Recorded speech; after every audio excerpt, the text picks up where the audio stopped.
2009年12月初的一天上午，张玉芬正在西安家中休养，突然接到一个女人打来了电话，请她帮她调查丈夫包养的情人。许多年前，张玉芬因丈夫背叛，调查找出了丈夫的小三，从而踏上一条专为原配抓出小三的路。后来又组建了中华全国民间反二奶同盟，成功查出多名贪官情人，被大家称为二奶杀手。张玉芬客气地回绝了。那段时间，他因调查陕西省政府一个官员的二奶被10多个人跟踪恐吓，加上患低血糖住院，身心都很疲惫，他不想接。放下电话没多久，那个女人又打进电话来，称她就站在张玉芬家楼下，恳请相见。张玉芬走到窗前往下一看，果然楼下的寒风中站着一个40多岁的女子。她心里有些不忍，无论接不接案子，她都应该下楼见一下对方。面前的女人中等个头，穿着得体，面容沉静，一看就是知识女性。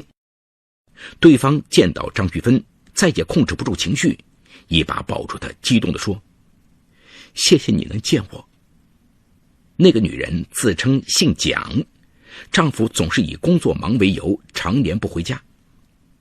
可蒋女士只称丈夫是西安铁路局的，却不愿说出丈夫的名字。张玉芬委婉地说：你们夫妻间还有情分在，你还是好好劝劝自己的男人，我帮不了你。我对他早没感情了，我只想离婚。蒋女士眼圈红了。半晌，她说她的丈夫是西安铁路局局长龙金。蒋女士告诉张玉芬，身为西安铁路局局长，龙金在外面有女人，先后2次被他撞上不堪的一幕，而这2次龙金是和不同的女人在一起，夫妻俩为此时常吵架。蒋女士哀求龙金看在孩子的份上，不要在外面鬼混，你有那么多女人，不怕染上脏病？没想到龙金非常不屑，反而指责蒋女士太自私，太小心眼，竟称哪个成功男人没有情人，哪个皇帝不是妻妾成群，也没见哪个皇帝染上病了。蒋女士气得浑身颤抖，皇上妻妾成群，那是圈养，你的女人都是散养，能相提并论吗？龙金哑口无言，索性摔门而去。此后他更加变本加厉，连工资都不给家里1分。蒋女士独自一人支撑着家和孩子读书的费用，身心俱疲。她向龙金提出离婚，可担心仕途受到影响，龙金坚决不同意。2009年10月，蒋女士在丈夫的手机里发现龙金带着西安一电视台女主播回江西老家，与龙金父母的合影。蒋女士怀疑他是丈夫的情人，于是决定抓住丈夫包养情人的证据，跟丈夫离婚，否则她和孩子的一生就彻底毁了。张玉芬决定帮蒋女士。由于她当时刚出院，身体不好，再加上蒋女士已经提供了明确信息，张玉芬便让她的助手去调查。然而半个月过去了，事情没有任何进展。一天，蒋女士来到张玉芬家，只见她满脸浮肿，脸色苍白。张玉芬吃了一惊，就问：你这是怎么了？蒋女士抹起了眼泪：帮帮我，让我脱离苦海吧。说着，她默默地脱下衣服，只见她的胳膊上、腿上、后背上满是伤痕，而肩膀和后背分明又添了新伤。不是万不得已，我真不愿让人看到这不堪的一面。蒋女士告诉张玉芬，因为怀疑龙金情人众多，很长一段时间以来，蒋女士都不愿让丈夫碰她，她嫌丈夫脏，更怕丈夫染上性病传染给她。遭到妻子拒绝，龙金非常震怒。蒋女士不愿意，龙金就打她，用嘴咬她。昨天晚上龙金回家了，仍然想强行和她同房，她坚决不从，结果被龙晶按在床上又打又咬。张玉芬难过的闭上了眼睛。这些年见到了太多被婚外情伤害的女人，她太知道婚外情对女人的伤害有多重。当年他们那个火凤凰侦探所中的10个姐妹，除了张玉芬之外，其余9个都得了癌症，都陆续去世了。可蒋女士的遭遇让张玉芬触目惊心，没人能想到一个外表沉静文雅的女人竟承受着身体和心灵的双重暴力。你放心，我一定帮你抓到证据。张玉芬几乎是拍案而起，一定让你早日摆脱这桩婚姻。我决定亲自上阵。见蒋女士身体太虚弱了，张玉芬带着她去了西安东郊蓝田县，找一个老中医给她开了几副药，让她调理身体，说战争需要体力。几天后的一个晚上，张玉芬接到蒋女士的电话，称龙晶刚从家里出来，说是去单位，但蒋女士凭着一个女人的第六感，认为她是去约会情人了。张玉芬马上让蹲守在蒋女士家附近的2个助手跟踪龙晶的车，发现龙晶去了西安电视台附近的西江宾馆。没多久，龙晶和西安电视台的女主播白丽开着车一前一后出来，在宾馆门口，2人分别停下车，走出来站在车边吵架。随后龙晶将白丽的车开回宾馆院内，拉着白丽进了他的车开走了。张玉芬的2个助手赶紧跟踪龙晶的车，结果在一个路口遇上红灯跟丢了。张玉芬将情况告诉蒋女士，蒋女士有些失望。张玉芬安慰地说，白丽会去西江宾馆取车，我们一定能抓到机会。第2天下午1点多钟，张玉芬让蒋女士开车将她送到西江宾馆，然后张玉芬一个人在那里蹲守。说来也巧，没多久白丽又打车过来了，下车径直走进了西江宾馆。张玉芬也跟了进去。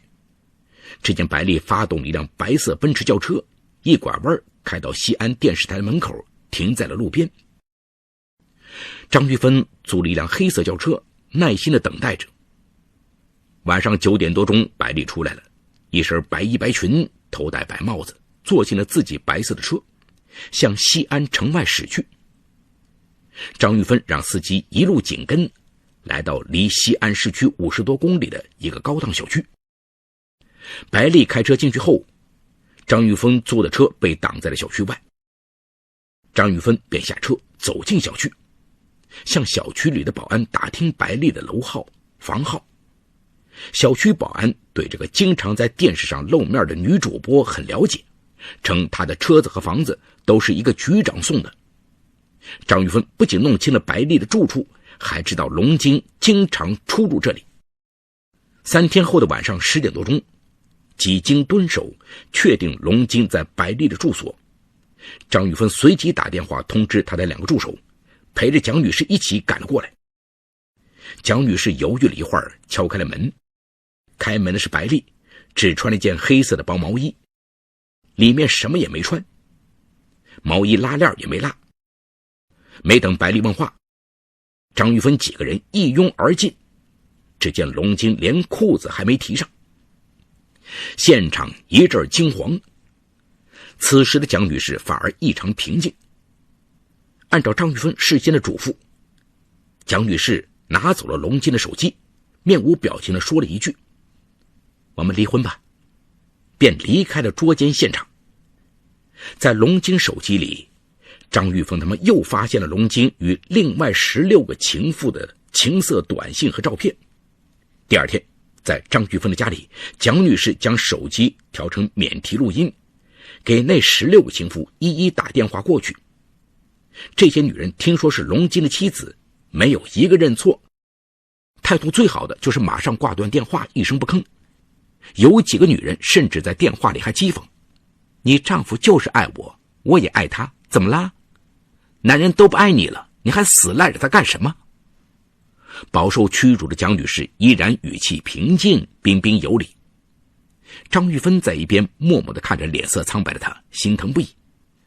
他知道蒋女士早已心如死灰，只是为了离婚而搜集证据。张玉芬通过各种途径查清，这16名情人分布在全国各地，其中有5人还是西安人。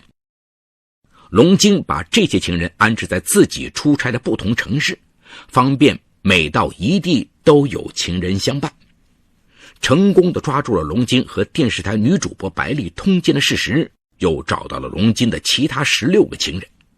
蒋女士认为龙晶一定会乖乖地同意离婚。张玉芬试探地询问他，是不是再考虑考虑？一个女人能不离婚，尽量不要离。蒋女士坚决地摇头说，我之所以现在请你帮忙，是因为我孩子今年高中毕业，考上了北京一所大学，这时离婚对孩子不会有太大影响了。然而事情并没有蒋女士想的那样简单容易。她提出的离婚要求，龙晶根本置之不理，并威胁蒋女士，起诉离婚也没用，她不同意，没有人敢立案。蒋女士哭着对张玉芬说，我只想安静的离婚，保留最后一点尊严，然后离开西安，跟孩子在一起，难道这都办不到吗？张玉芬无奈地摇摇头。2010年5月，蒋女士拿着龙晶与17个情人通奸的证据，找到铁道部有关部门施压，并将电话打进了当时的铁道部长刘志军办公室红旗专线。舆论顿时哗然，纷纷议论说龙晶走到哪儿就跟播种机一样。蒋女士听铁道部的人说，刘志军非常愤怒，龙晶是他得意的下属，此事让他很没颜面。他把龙晶叫到北京训了一顿，并叫他必须摆平妻子，否则免职。因此事件，龙晶已不适合继续在西安工作。半年后，2010年9月，龙晶调任上海铁路局局长，终于同意离婚。2011年5月，蒋女士和龙晶办理了离婚手续，回到了北京，与上大学的孩子团圆，结束了这场痛苦的婚姻。张玉芬以为蒋女士从此可以平静的生活，没想到半年后，她又接到了蒋女士的求助。2012年春季的一天，张玉芬突然接到蒋女士的电话。当时张玉芬正好在北京帮人调查二奶，并在北京门头沟地区租了房子，准备办一个情感驿站，为遭受丈夫婚外情伤害的女人提供心理援助和暂时居住地。